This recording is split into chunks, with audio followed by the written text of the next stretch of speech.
बात है। मूवी की शुरुआत 1223 में दिखाई जाती है। कालका नदी की लड़ाई जो मंगोल्स और रूस की प्रिंसिपालिटीज के बीच हुई, उसके बाद कुछ रशियन आदमी जंगल में शिकार करने आते हैं। उनमें से 2 आदमी अपने बच्चों को साथ लाए हैं। उन बच्चों में एक लड़की है जिसका नाम नस्त्या है और उसे बांसुरी बजाना बहुत ही पसंद है, और एक कोलोवर्थ नाम का एक लड़का भी है जो सपने देखता है कि वो बड़े होके एक योद्धा और राजकुमार का रक्षक बनेगा। बदकिस्मती से उन्हें मंगोलियन सैनिक घेर लेते हैं जिन्हें कमांडर खोस्तुब्रल लीड कर रहा है। अपनी बांसुरी खोने के बाद नस्त्या एक घोड़े को लेकर शहर में मदद मांगने जाती है, जहाँ दूसरी तरफ कोलोवर्थ वहीं रुक के लड़ाई करने की कोशिश करता है। सारे रशियन आदमी मारे जाते हैं और कोलोवर्थ खुद की रक्षा करने के लिए 2 तलवार पकड़ लेता है, और इससे पहले वो कुछ करता खोस्तुब्रल उसकी गर्दन पर भुलास फेंक देता है जिससे वो बेहोश हो जाता है। अब 14 साल बीत चुके हैं। कोलोवर्थ बड़ा हो चुका है। वो नींद से उठता है तो देखता है कि वो बिस्तर में बंधा हुआ है और उसे पहले का कुछ याद नहीं है, इसलिए वो डर जाता है। नस्त्या भी बड़ी हो चुकी है और उसे कोलोवर्थ के ऐसे रिएक्शन की आदत है, इसलिए वो भाग के उसके पास आके उसको समझाने आती है। मंगोल उसे मारने के लिए छोड़कर चले गए पर वो जिंदा बच गया। अब वो राजकुमार के सुरक्षक का खास आदमी है और उसकी शादी नस्त्या से हुई है और उसके 2 बच्चे भी हैं। अब ये सब सुनने के बाद और घर में घूमने पर कोलोवर्थ को सब याद आता है, पर उसे नाश्ता करने का मौका नहीं मिलता। और उससे पहले ही एक सैनिक जिसका नाम करकुन है वो उसको शहर लेने आता है। जब वो शहर पहुंचते हैं तब रियाजान का राजकुमार यूरी कोलोवर्थ से शहर की तरफ आने वाले घुड़सवार के साथ क्या किया जाए इसका सुझाव मांगता है।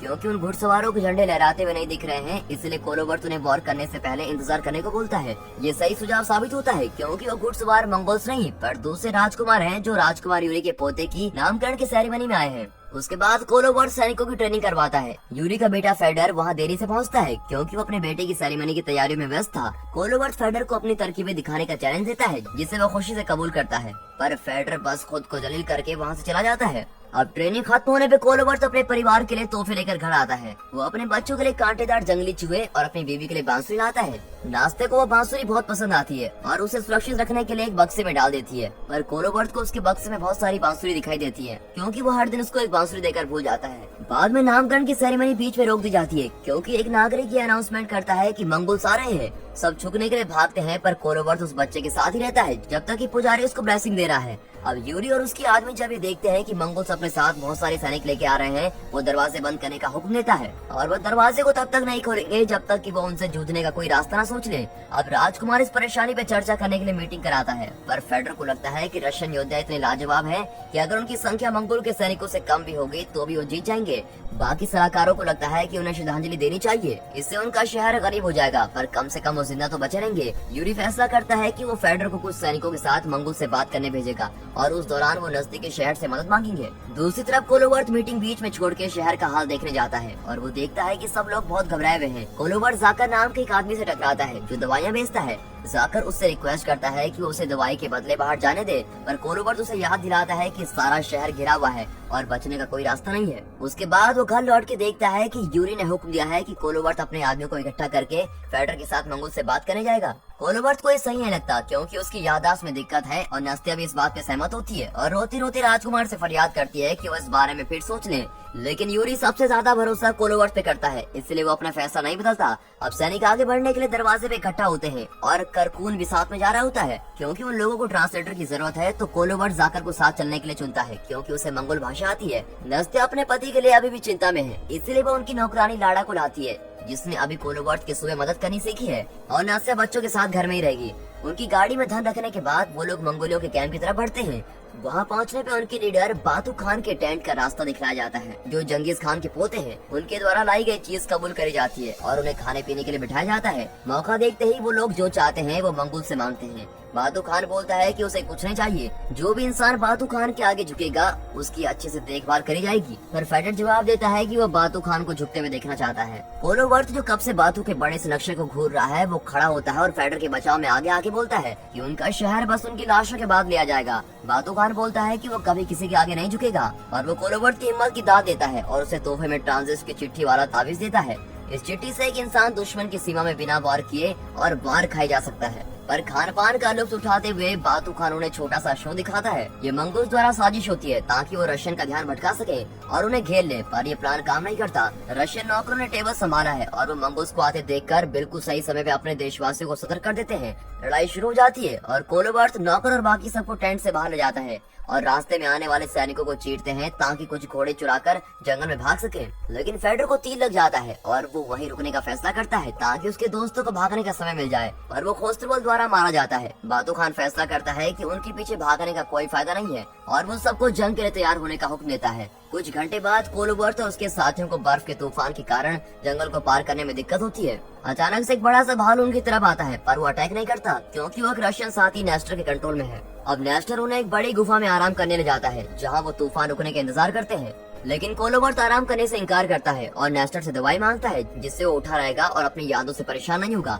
पर नेस्टर ऐसी दवाई बनाने से मना कर देता है क्योंकि उसके ख्याल से हर सुबह बिना किसी याद के उठना एक किस्मत की बात है जिसके कारण इंसान अपनी जिंदगी नए सिरे से शुरू करता है। कोलोबर्ट आग के सामने बैठ के जगह रहने की पूरी कोशिश करता है। उसे याद आता है जो नक्शा उसने टेंट में देखा था वो उसे अभी भी याद है, इसलिए वो उसको भूलने से पहले उसे लिख लेता है। मौसम के शांत होते ही वो सब नेस्टर को गुफा में अकेला छोड़कर चले जाते हैं, लेकिन जब तक वो रैजान लौटते हैं काफी देर हो चुकी है। मंगोल ने शहर तबाह कर दिया है, ज्यादातर इमारतें बड़ी गुलेल से तोड़ दी गई हैं। मेन घंटी अपनी रस्सी से गिर गई है, तीरंदाजों ने यूरी को मार दिया है। फेडर की बीवी पकड़े जाने के डर से अपने बच्चे के साथ कूद गई और नस्ते अपने बच्चों के साथ घर में ही रही जिसमें आग लग गई और वो जल के मर गए। अपने घर की राख से जब कोलोबर्ट को बांसुरी मिलती है जिसे उसने खुद खरीदा था, तब वो अपने आदमियों को इकट्ठा करता है और दोबारा घंटी खड़ा करता है ताकि अगर कोई भी जीवित बचा हो तो वो बाहर आ जाएंगे। ज्यादा लोग नहीं बचे हैं और बचने वालों में ज्यादा बच्चे हैं। अचानक से कोई बोलता है कि मंगोल बचे हुए लोगों को भी खत्म करने आ रहे हैं। तब कोलोबर्ट जल्दी से तरकीब बनाता है, सब लोग छुप जाते हैं, पर वो घंटी के नीचे रुककर मंगोस द्वारा पकड़े जाने का नाटक करते हैं। पर जैसे ही मंगोस पास आते हैं वो उन पे हमला कर देते हैं।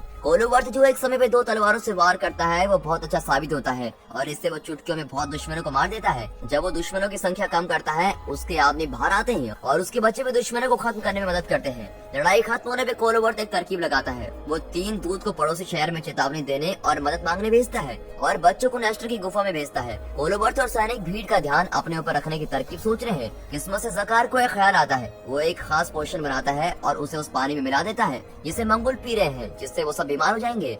ये पक्का करने के लिए कि मंगोल को उनका संदेश मिले, कोलोबर्ट ट्रांजिस की चिट्ठी का एक हिस्सा फाड़ देता है और खोस्टरबल के टेंट पे तीर मारता है। पानी का बदला लेने के लिए कमांडर कुछ सैनिकों को कोलोबर्ट के पीछे भेजता है, पर ये सारा एक जाल होता है। रशियन सैनिक उनका इंतजार कर रहे हैं और वो आसानी से उन्हें तीर से मार देते हैं। जब वो सुरक्षित होते हैं, कोलोबर्ट 3 दिन से न सोने के कारण और नहीं जाग पाता और सो जाता है। जब उनका ग्रुप कैंप लगा रहा होता है, लाड़ा कोलोबर्ट को पेट से बांध के सोते हुए देखती है और दुआ करती है कि कोलोबर्ट को उससे प्यार हो जाए। जब रात होती है, लाड़ा कोलोबर्ट को खाना खाने के लिए उठाती है, लेकिन वो कोलोबर्ट को सब बताने से पहले उसके जोड़ खोल देती है, जिस वजह से वो अपने दोस्तों पे हमला कर देता है। अब उसको रोकने के लिए काफी लोग आते हैं और करकून के शब्द सुन के कोलोबर्ट होश में आता है। फिर कोलोबर्ट अपने सैनिक भाइयों से माफी मांगता है और रोती हुई लाड़ा को चुप करवाता है। दूसरी तरफ 2 सैनिक सुरक्षित वहाँ से निकल के पड़ोसी शहर में पहुँच जाते हैं, लेकिन जब वो उन राजकुमारों से मदद मांगते हैं तो वो उन्हें साफ इनकार कर देते हैं, ये बोलकर कि उन्हें अपने घर बचाने हैं और ये सब में नहीं पड़ना है। तीसरे दूत को चोट लग जाती है, जिसकी वजह से घोड़े में बैठा बैठा बेहोश हो जाता है और वो जानवर रास्ता भूलकर गलत रास्ते पे चला जाता है। उसी रात कोलोबर्ट और उसके आदमी मंगोल के कैंप में कॉस्ट्यूम पहन के और चेहरे पे पेंट करके घूमते हैं ताकि उन्हें लगे कि वो आत्माएं हैं।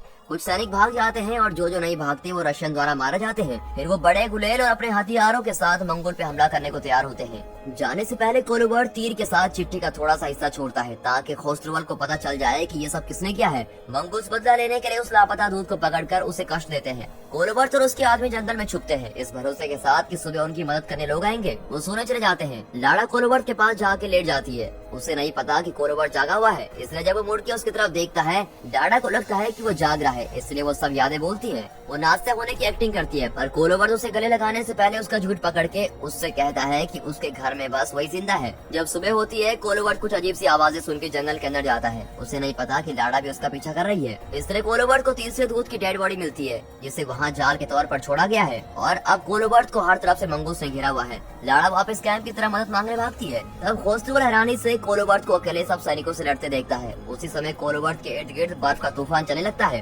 कमांडर उसे अपने भूल से रोकने की कोशिश करता है, जैसे सालों पहले किया था, पर इस बार कोलोबर्ट उन्हें अपनी तलवार से रोक देता है। जैसे ही तूफान और बढ़ता है, नेस्टर और भालू वहाँ आके काफी मंगूस को मार देते हैं और बचे हुए लोगों को डराकर भगा देते हैं।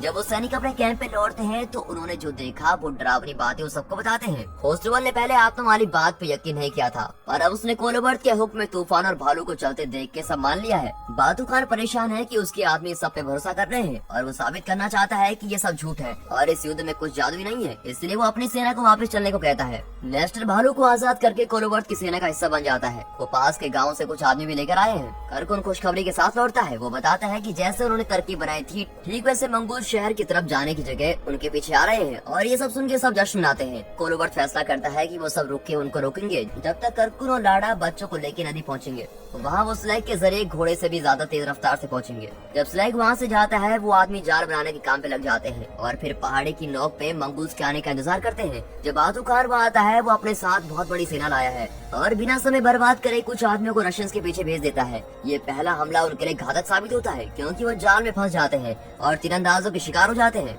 जो उनका पहाड़ी पे चढ़ना मुश्किल कर देते हैं। दूसरी तरफ करकुन को सड़क बंद मिलती है तो वो घोड़े को आजाद करके लाड़ा और बच्चों को स्लैग को धक्का लगाने में मदद मांगता है। पहाड़ी पे हो रही जंग छिड़ी रहती है। मंगूस भी अपने तीर मारते हैं और कुछ रशियंस को मारने के बाद वो पहाड़ी पे चढ़ना शुरू करते हैं और कोलोबर्ट के आदमियों से हाथापाई में लड़ते हैं। नेस्टर और जकार मर जाते हैं और खोस्टुबल उनके प्रमुख से लड़ने आता है पर कोलोबर्ट बहुत आसानी से उसे 2 तलवारों की कट से मार देता है। मंगूस की संख्या अभी भी उनसे ज्यादा है इसलिए रशियन सैनिक एक एक करके गिर रहे होते हैं पर उन्होंने करकुन की नदी तक पहुंचने तक पहाड़ी की नोक को बचाया हुआ है। लेकिन करकुन को थोड़ी परेशानी होती है। सेल को जिस गांठ से बांधा हुआ है वो बर्फ से जमी हुई है और वहाँ आग नहीं है। फिर लाड़ा बच्चों की मदद से रस्सी को खोल देती है और सेल चलने को तैयार हो जाती है। अब वो आराम से भाग सकते हैं। कोलोबर्ट के पास बस कुछ आदमी बचे हैं और वो बचे हुए मंगूस को पहाड़ी की नोक पे हराकर अपना झंडा लहराता है। बातू खान को बहुत गुस्सा आता है और वो अपने दूत को पता करने भेजता है कि रशियंस क्या चाहते हैं पर कोलोबर्ट उन्हें वही बातें बोलता है जो उन्हें कुछ दिन पहले सुनने को मिली थी। बातू खान बहुत गुस्से में अपने आदमियों को बड़ी गुलेल से फायर करने का हुक्म देता है। कोलोबर्ट स्लेग को नदी में देखता है और बचे हुए लोगों के भागने का जश्न मनाता है पर तभी पत्थर लगने से वो बेहोश हो जाता है। जब कुछ सेकंड्स बाद वो उठता है कोलोबर्ट के पास उसकी सारी यादें हैं और उसके सारे आदमी मर चुके हैं। अपनी आखिरी चाल के तहत वो अपना तावीज दिखाते हुए खुद को बचाते हुए पहाड़ से नीचे उतरता है। कोलोबर्ट जमीन पे गिर के बातू खान को बोलता है कि एक दिन उसके लोग अपना इंतकाम लेंगे। फिर वो अपना ताबीज बर्फ में गिरा के मंगोल के प्रमुख को वो वापस लेने को बोलता है। जैसे बताया गया है बातू खान वो ताबीज उठा लेता है। कोलोबर्ट हंसता है और बोलता है कि मरने से पहले उसने बातू खान को अपने आगे झुका लिया है। क्या कभी आपने किसी को उसके घमंड से झुकाया है? अगर हाँ तो कमेंट सेक्शन में जरूर बताइएगा। बातू खान कोलोबर्ट की हीरोपंती से इम्प्रेस होकर बोलता है कि अगर वो उसका आदमी होता तो वो उसका सबसे भरोसेमंद होता और फिर वो अपने आदमियों को उसे हीरो की तरह दफनाने को बोलता है। 5 साल बाद करकुन नवगोरड वाल्दीमार सेना का प्रमुख है। वो अपने आदमियों को कोलोबर्ट की कुर्बानी और नेक लड़ाई याद करके प्रेरित करता है इससे पहले कि वो उस लड़ाई में जाए जिसे बैटल ऑफ आइसक्रीम से जाना जाएगा। ये मूवी यहीं पर खत्म होती है।